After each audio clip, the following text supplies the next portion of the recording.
You're listening to A Whole New Ballgame, hosted by Alex Fuse and Ben Seiler, that revolves around the stories of success and failures in life, baseball, and at times, both.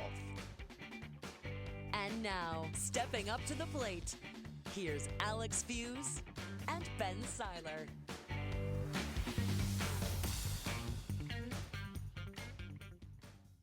Joining A Whole New ball game right now, Pete Rose, MLB legend, the Hit King. Pete, thanks so much for joining the podcast today. Walk me through, what is this year in particular? This year has been tough for everyone, and how have you been holding up, especially this year with everything going on? Well, it's a little tougher for us out here because I live in Las Vegas. And, everybody comes to Las Vegas to have fun. And there's not a lot of people coming to Vegas right now. So it's kind of I don't want to say a ghost town, but there's just not a lot of action going on. And I just noticed the other day that the MGM Grand laid off another 18,000 employees. That's going to hurt the town even more. But hopefully we'll get this virus behind us and we'll be able to start operating like we're used to operate. Exactly. And Pete, I kind of want to touch on the early part of your life. And you grew up in Cincinnati, hometown kid. Your dad was a big-time football player. So used to now, you see a lot of these kind of helicopter parents trying to push their kids towards the sport that they played when they were young or something like that. So what was that kind of relationship like with him? You got to understand one thing, okay, and I know you guys do. I grew up in the 40s and the 50s, so we didn't have much else to do except play sports. And I was just very fortunate to have a father that was a football player, a basketball player, and a baseball player.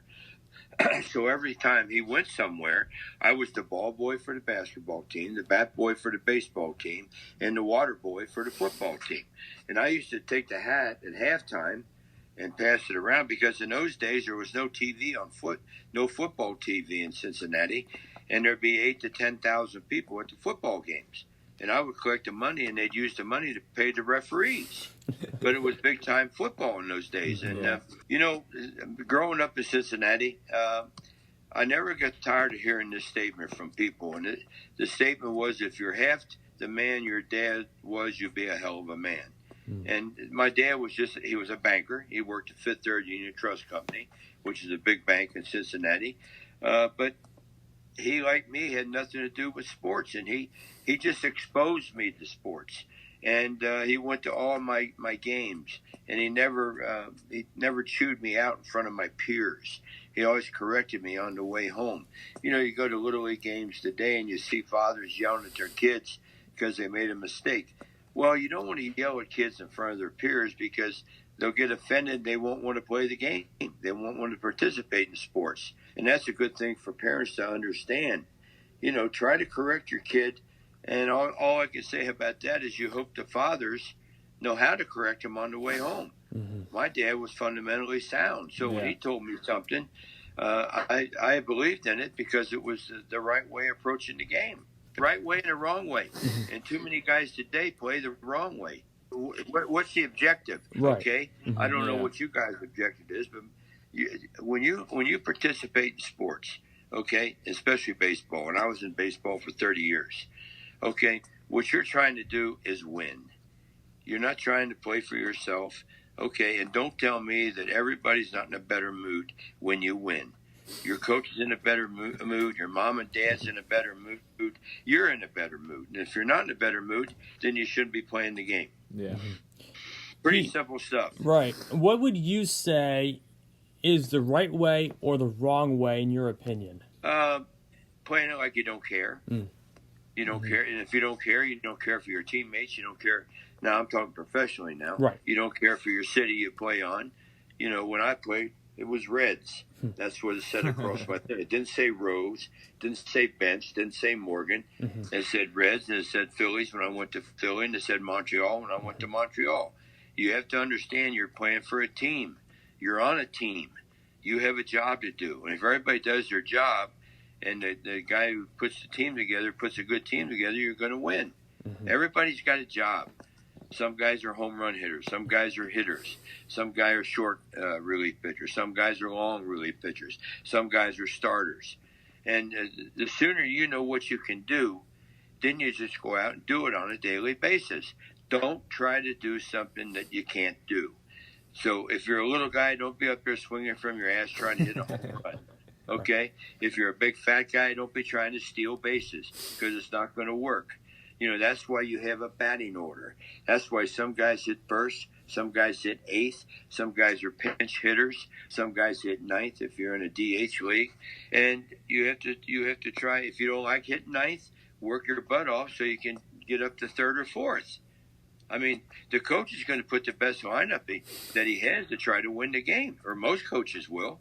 Yeah. I don't know of any coaches that just do it because they have nothing else to do. I take my hat off to all these coaches working with these kids in Little League Baseball throughout the country. They're not getting paid. They're away from their families. But there again, if you look at Little League Baseball, most of the time the coach's son is a star on the team. And that's why he's coaching. Mm-hmm. Because he wants his son to have a place to play. Yeah. You talked about, repping the name on the front of the jersey. You obviously had known for your time mostly with the Big Red Machine, but you also did play for the Phillies and the Expos. Was it ever hard to not kind of look back on those years with the Big Red Machine and kind of compare it when you were playing to those teams and think? Well, first of all, you have to understand, I played for the Reds 16 years, and I went to Philadelphia as a free agent. And the reason I went to Philadelphia is because the Reds no longer wanted my services. Mm-hmm. So thank God I had an avenue to go, and that was free agency. Yeah. And I enjoyed my 5 years in Philadelphia. We went to 3 playoffs and 2 World Series, and we won one in 1980. So for some reason, the Reds just didn't want me no more, but they ended up bringing me back as player manager in 84. So free agency worked out okay for me, and I chose where I wanted to go, and that was Philadelphia, because I thought in the 70s, the only problem the Phillies had was the Reds. Now, if I leave the Reds, they're not going to have that problem anymore. Exactly. And I was right. And I love Schmidt, and I love Wazinski and Boa and Maddox and Boone and McBride and Trio. I mean, we had good teammates there. And you wanted to win. Yeah, I wanted to win because the Phillies were a good team back in the late 70s and 80s. And that's why you play. You try to play to win. Mm-hmm. And I was right. I took the lowest offer, which was still the highest offer in those days. I'll tell you exactly. I signed for $810,000 a year, and for the '79 season, and that made me, believe it or not, the highest paid player in sports. Oh my God! Because there was a basketball player from North Carolina State that played for the Denver Nuggets. I don't know if you remember, named David Thompson. Yeah. At that time, he was making $800,000. And don't forget, in '78, I got my 3,000th hit. I had a 44-game hitting streak, and I reached the top of my profession. And that's what I told the guys in Philadelphia, Mr. Carpenter. Hey, I reached the top of my profession. I want to be paid like it. And I did. Yeah. Didn't last long, but it's okay. Pete, when you reach the top of your profession, at any point, was it ever tough to be the best player in the league for you? No, not at all. I don't know if I was ever the best player in the league, but I was on the best team in the league, the Big Red Machine, and I'll never go on record saying we were the greatest team in the history of baseball.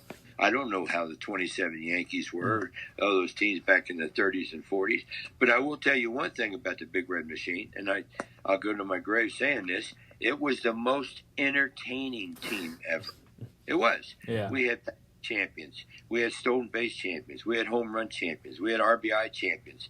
We had a Golden Glove catcher, Golden Glove second baseman, Golden Glove shortstop, and a Golden Glove center fielder, Cesar Geronimo. Mm-hmm. So, and we had home run hitters like George Foster and Johnny Bench. We had RBI champions like Tony Perez. We had stolen base champions like Joe Morgan. And we had batting champions like me. So, and we had the flamboyant and the Hall of Fame manager in Sparky Anderson. So we had everything that you as a fan needed when you came to the ballpark.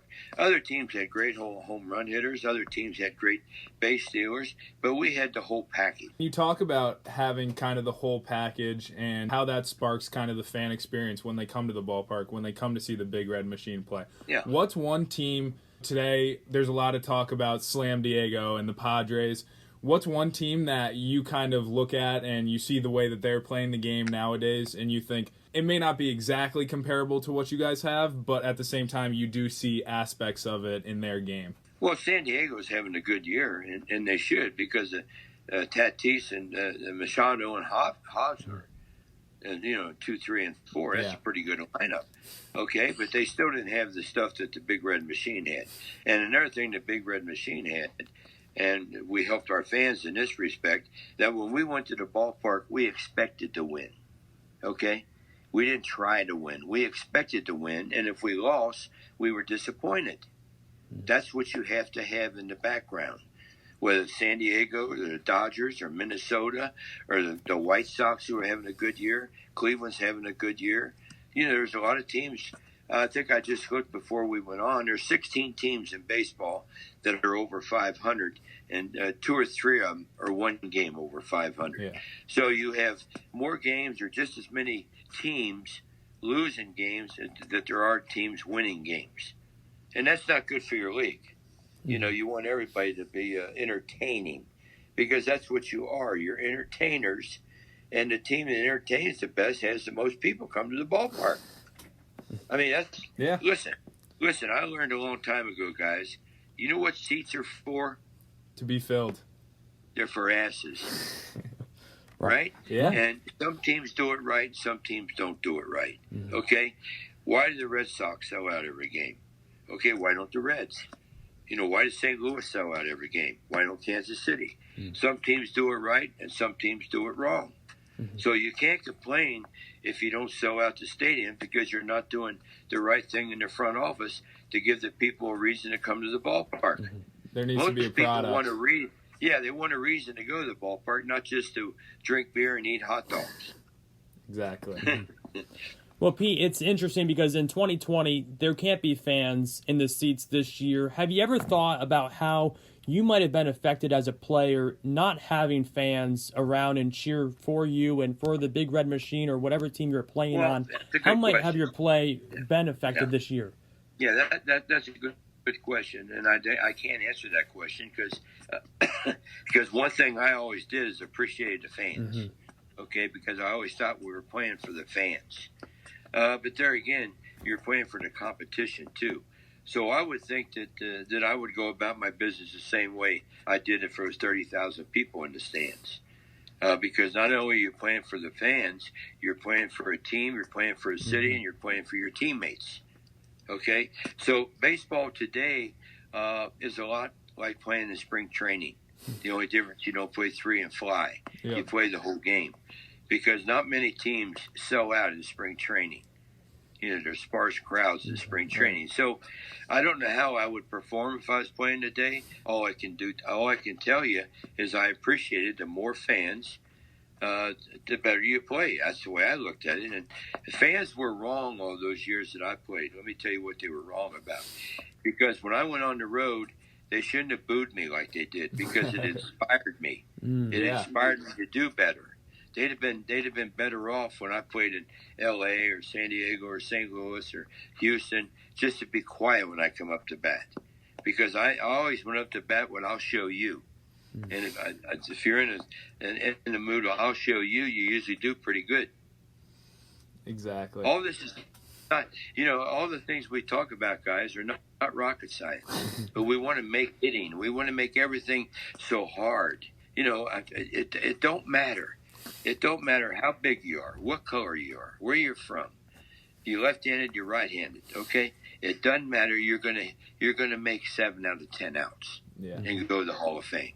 That's just the way it is. What other sport can you guys talk about where you're gonna fail 70% of the time? We're not buying Tom Brady's jersey if he completes 3 out of 10.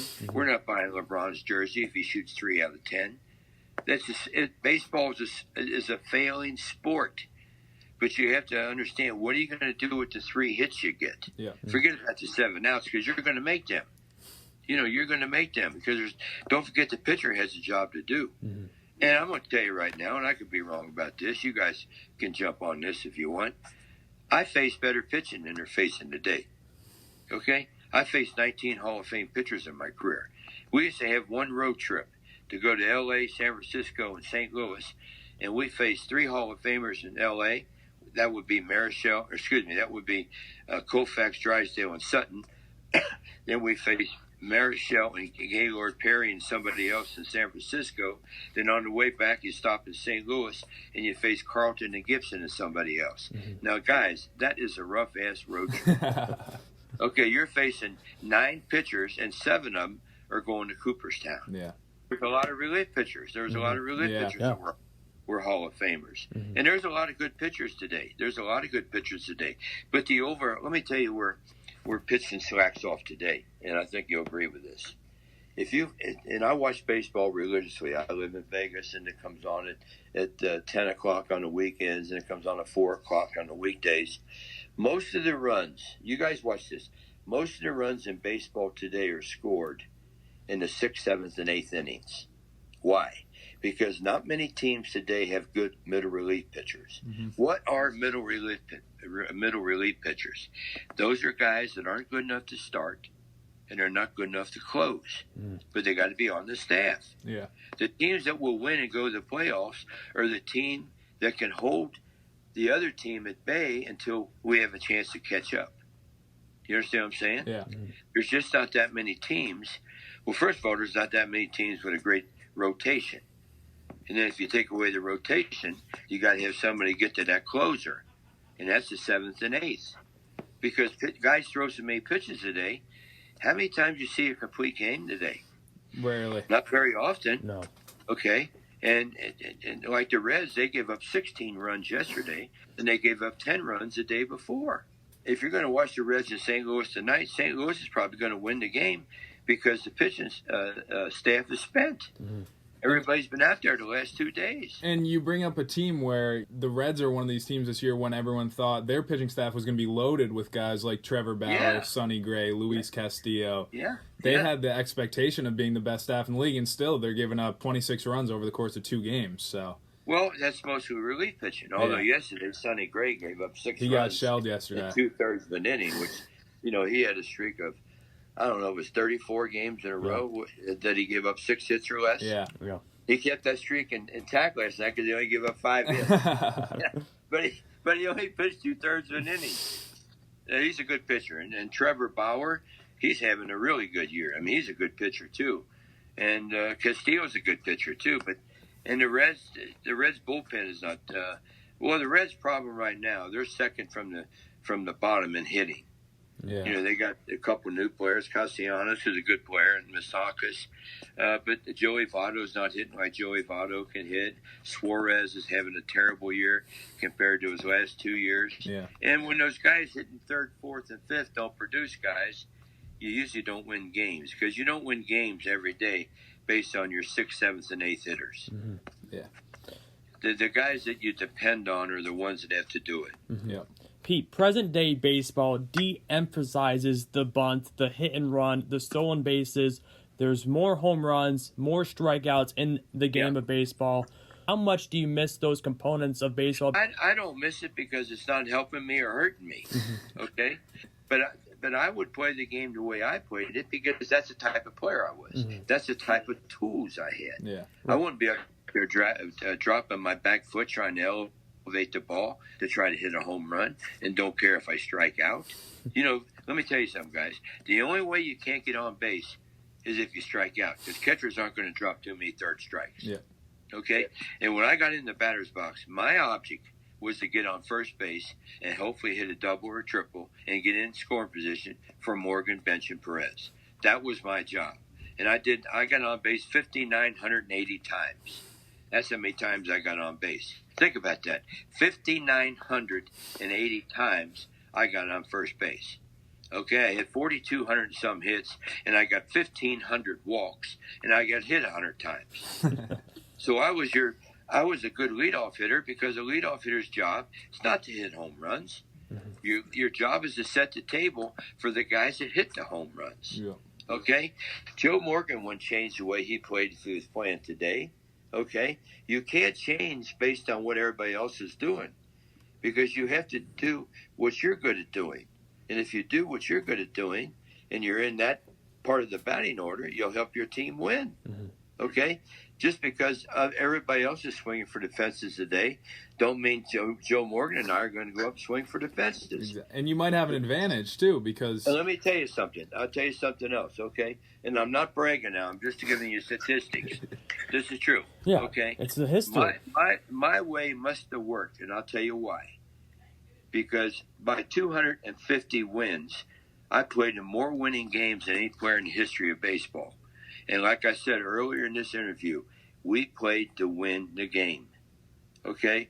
That's amazing that I played in 250 more wins than the second guy, and I think that was Carl Yastrzemski. Yeah. Okay? What was my object to play? To win the game. And that's why that should be their object today. Not how many home runs I can hit, how many RBIs I can have, how many games can we win? Okay? Can I lead by leadership? Can I lead by example? Can I lead by offense? Can I lead by defense? Can I just lead being a good teammate in the dugout? There's so many ways you can lead a team, and there's so many different ways that teams need leadership. Okay? It's just like right now, if you're watching the NBA playoffs, which you probably are, you guys are sports fans, is there a better leader than Chris Paul? No.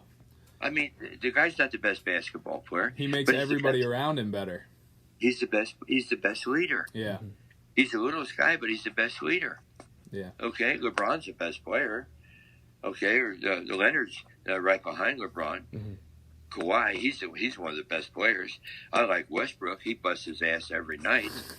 I mean, if I got a team, okay, if I own a sports franchise, I want a whole bunch of Russell Westbrooks. You guys do too. Yeah. Because the guy plays hard. He plays with a chip on his shoulder. He's not worried about putting his arm around the guy after the game's over that just beat him and congratulate him. He goes right to the clubhouse and gets dressed and comes back the next day and does the same thing. That's the type of players we had in Cincinnati. I remember winning a World Series, and we're in the clubhouse celebrating, and the team we just beat, some of their players were over in our clubhouse. I wouldn't be able to do that. No. The guy just beat me. I have a world championship. Why am I going to go over and pat him on the back and give him a big kiss because he just beat my ass? Okay? I would go home and try to worry about, well, what did I do wrong where the next time this comes up, we won't make the same mistakes. Who's one player in Major League Baseball now where you kind of see that same mental strength? I have to win. Well, you know what, else... guys? That's a real good question. But I think, okay, and I could be wrong, I think that most of the players that you're talking about right now are motivated by their manager. See, one thing you do as a baseball player, and I played for 12 managers. 12. I played for 4 different managers in 5 years in Philadelphia, which is very unusual. Yeah. Very unusual. Because when you play for a manager, you usually take on his personality because you're around him so much, and he has the rules. You understand what I'm saying? It's just like, I believe if your mom and dad were aggressive, your mom and dad didn't smoke or drink, you got a better chance of being aggressive. You got a better chance of not smoking or drinking. Okay? And if you're around a manager that's lazy and don't worry, if a guy don't run a ball out, okay, if a guy's late to practice, that's the manager's fault. That's a reflection on the manager. Because he has not gotten to his player. Okay? And we can't start naming the players that play hard today because there's a lot of them. Yeah. There's a lot of players. And I just wish they all played hard. But that's society in general. How many times you see a guy hit a ground ball and he never touches first base? Yeah. You don't even get close to first base. I always thought that if I don't run every ball out, first time I don't, the guy's going to throw. And let me give you an illustration. Okay? We got time, right? Yeah. Yeah. We're on your time, so. Okay. We're playing the Cardinals. We're losing 7-0 playing at Crosley Field. Ray Sadecki is pitching. Bill White's playing first base. I hit a one-hopper, 2 outs. We're down 7-0. A one-hopper back to the pitcher. Ray took a crow hop and lobbed it to first, and he threw it high. Yeah. And when Bill White came down, I was safe. Okay? 2 outs, nobody on. When the inning was over, we were ahead 8-7. And Lou Brock hit a 2-run home run in ninth to beat us 9-8. So we scored 8 runs, with nobody on, 2 outs, and a 1 hopper back to the pitcher that he fielded cleanly. There's no clock in baseball, guys. We scored 14 runs one day against the Dodgers in the first inning. There's no clock running. Sometimes you can't get that 27th out. I don't care who you bring in. And that's the good thing about baseball. It's the beauty of it. Yeah, there's no clock running. Basketball has a clock. Football has a clock. Hockey has a clock. No baseball. No clock in baseball. Pete, this is my favorite part of any interview I do. It's a Fast 5 quick round. It's 5 quick questions, and you have however long you take to answer them. Are you ready? Yeah, I'm kind of ready. First one, who would you consider the most underrated teammate you ever played with? Perez. I'll tell you why. Because he got 1,700 RBIs, and his English wasn't the best. Plus, he played around Rose, Bench, and Morgan. Yeah. So they had other guys to go to. I have no idea, guys. I have no idea why it took Tony Perez 10 years to make the Hall of Fame. He was the backbone RBI-wise. He had 300 or 400 more RBIs than Johnny Bench. And he had after Johnny Bench. Johnny Bench didn't leave many ducks on the pond. Yeah. Number 2, city you had the most fun traveling to on the road? West Coast, because you never got rained out. Yeah. And I remember at Dodger Stadium, although you didn't like to go there because they had Koufax and Drysdale. But every game, they put the attendance up underneath the scoreboard in left field. 52,400. Yeah. Every time. Every game we played. But there again, let me bring this to your attention. I liked AstroTurf, not because it helped me, because I remember in 1970 we moved from Crosley Field to Riverfront Stadium, AstroTurf, and we played the next 10 years without a rainout because of AstroTurf. Yeah. Well, what did that create? That created in my mind, if I left home to go to the ballpark, we had rain delays, a lot of them, okay? But we were going to play a game. We weren't going to have, and baseball guys, one thing you don't want is rainouts if you're a pennant contender. Why? Because if you get rainouts, you have double headers in September. And you're pitching. And when you have double headers, you look at that as a loss. It's hard to sweep double headers. Okay, so if the Reds are going to battle the Dodgers for the division, we didn't win 3 or 4 doubleheaders in September, and the doubleheaders all came about because of rainouts in the Midwest or the East Coast. Number 3, if you could go back in time and be in the stands for one game of your career, what game would it be and why? One game of my career? Yep. If you could just be in the stands, not relive it, just be back in the stands. Well, I think it would be. I would like to be in the stands for every player that plays baseball, his first hit. Yeah. Because that means more to the players than anything else. Because you finally made it. All that hard work and all that dedication, you're in the leagues. You're in the record book because you got a hit. And we all got them different ways. Some hit home runs, some hit doubles, some get infield hits. Everybody's different. But everybody that got a hit in the big leagues, believe me, have that ball at home on their mantle. Because, I went on to do bigger and better things because I had so many plateaus. But my first hit, I still get excited when I talk about it. It was a triple down the left field line off of a guy named Bob Friend who pitched for Pittsburgh. And that was ironic because my 2.5 years in the minors, I was known for hitting triples because in 61, I played in Tampa, I hit 32 triples. And in 62, when I played in Macon, I hit 17 triples. That's a lot of triples for a guy that couldn't run. That's what the experts said. Pete, how many memories, when you start talking about, gets you excited still? Well, I don't get excited in a different way, because I had a plateau of 2,000 hits, 3,000 hits, 4,000 hits, 41.92 hitting streaks. Just different situations in playoffs and World Series. if every guy could go through a career and have all the good things happen to him that happened to me, you could just sit back and talk about it. And I remember them all. Yeah. I remember the last game I started, I got 5 for 5.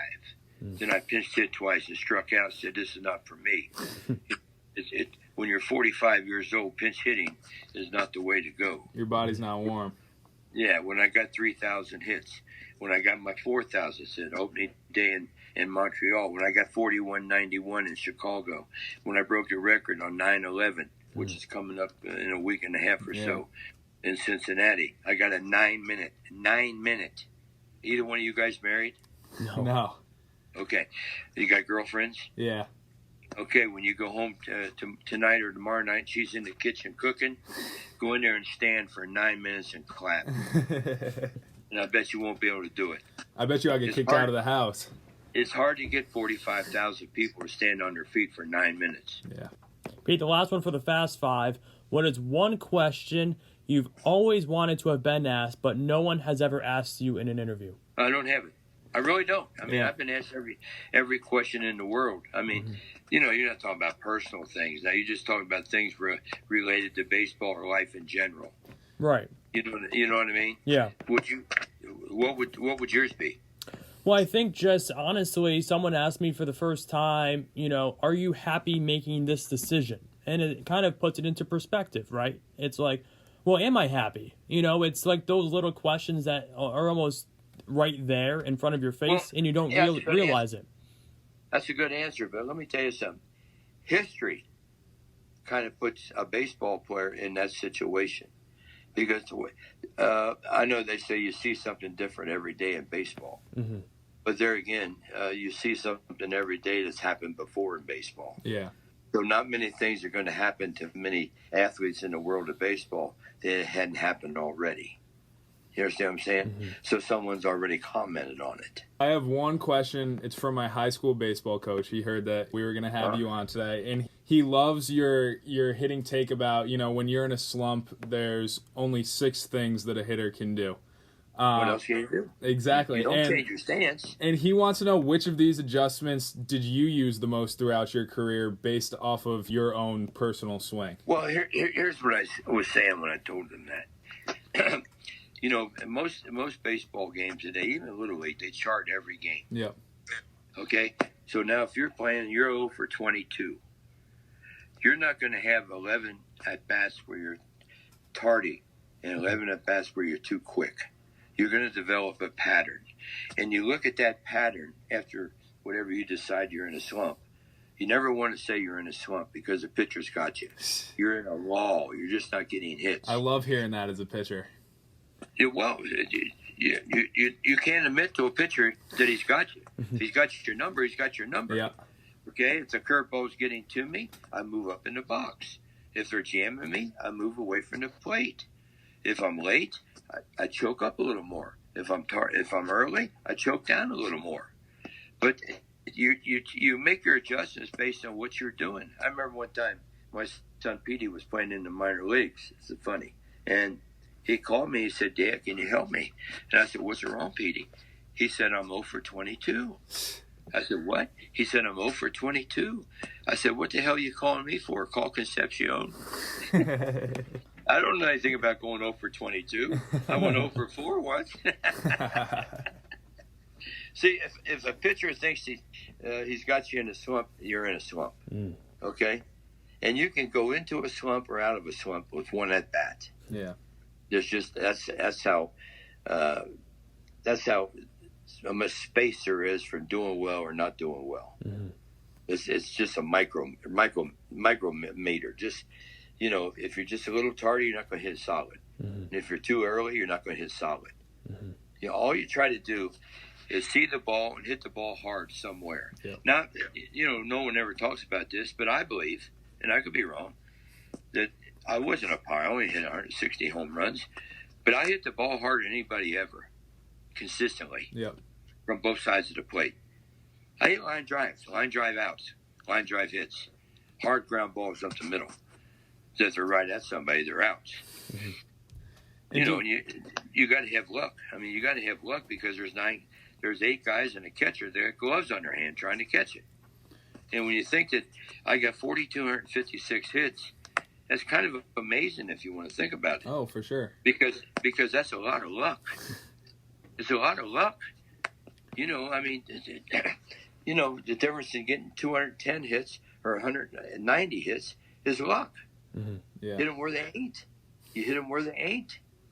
And there again, the difference in me and guys playing today, I use the whole field. The shift's on the day on all these players. You can't win a bat title if the shift's on you. Yeah. You can't. You just can't get that many hits. If left field's open, if Abner Doubleday didn't want you to hit the ball to all 3 fields, he'd have made left field an out or right field an out. Right. I mean, it's pretty simple. Mm-hmm. But there again, it gets back to trying to win the game. Yeah. But let me tell you something, guys. The guys that go to the World Series are probably going to be the 2 best teams with the most wins.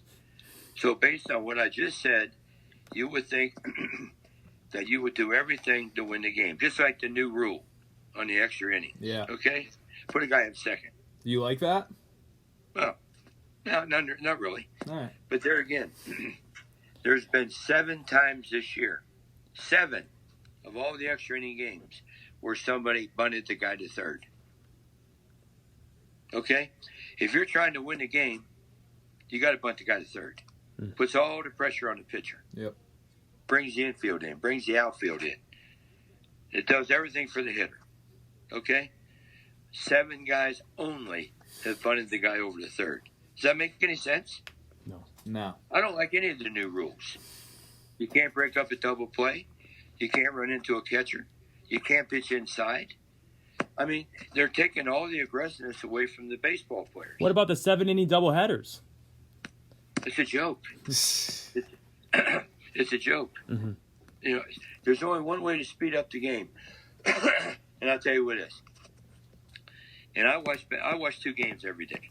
Okay, and I sit here every night and I'm trying to figure out what the hell the strike zone is. I can't figure it out, guys, with these umpires. Mm-hmm. Some umpires call low ones, some umpires call strikes. See, when I played, when the umpires come from out behind home plate and walked out to get the score, their lineup cards, there was always one guy who had a mask in his hand. He's a home plate umpire.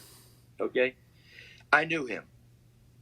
Okay? I'm saying to myself, is he a high ball umpire? Is he a low ball umpire? Is he a hitter's umpire? Is he a pitcher's umpire? Is he a good umpire? Is he a bad umpire?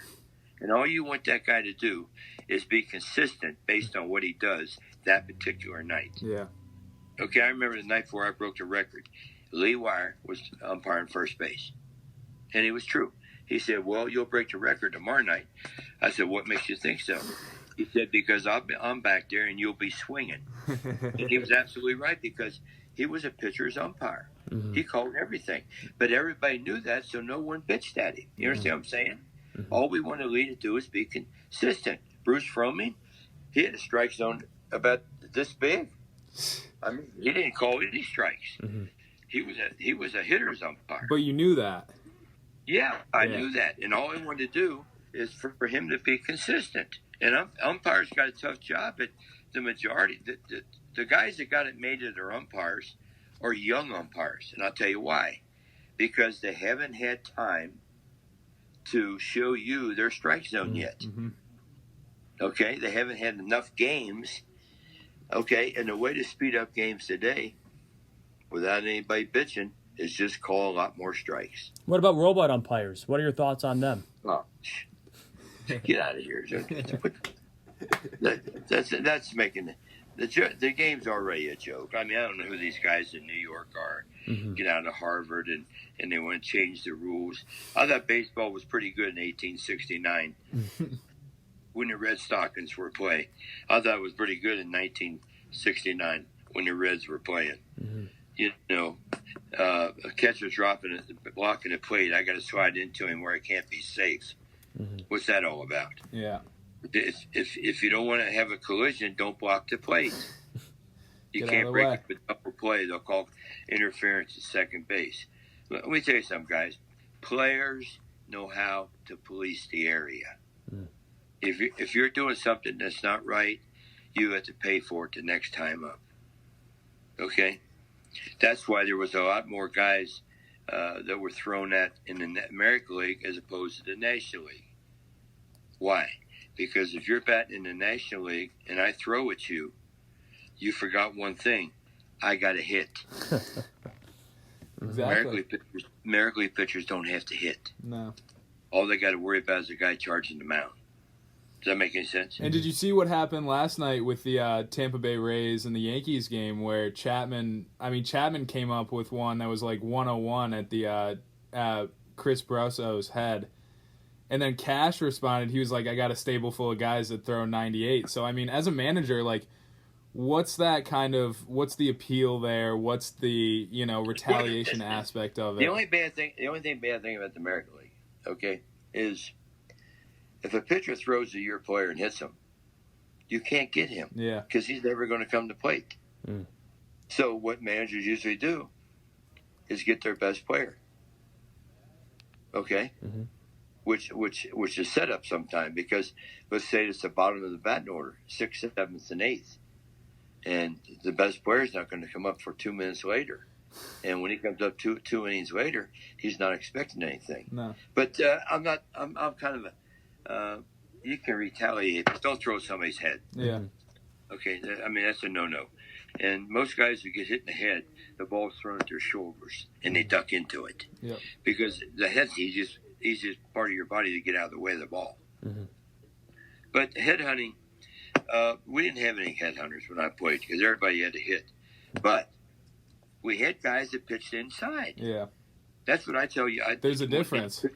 Yeah, young pitchers come through the autograph line here in Vegas.